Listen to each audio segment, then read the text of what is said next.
بسم الله الرحمن الرحيم. هنالك دعا زكريا ربه قال رب هب لي من لدنك ذرية طيبة إنك سميع الدعاء.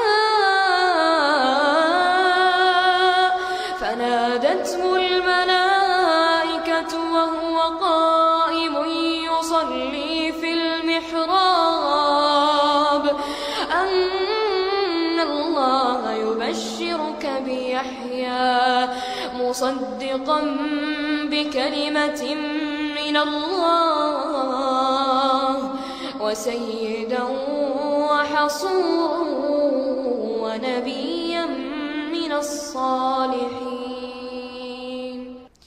قال رب أنى يكون لي غلام وقد بلغني الكبر وامرأتي عاقر.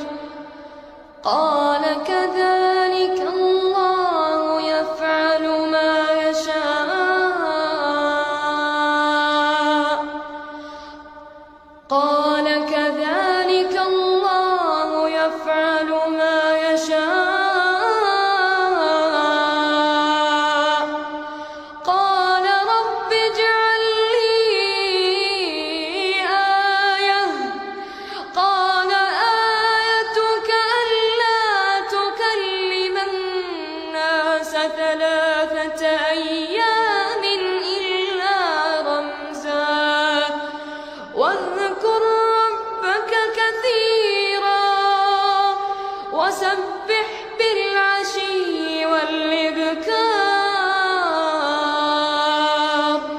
وإذ قالت الملائكة يا مريم إن الله اصطفاك وطهرك واصطفاك على نساء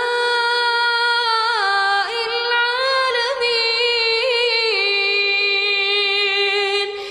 يا مريم اقنتي لربك واسجدي واركعي مع الراكعين.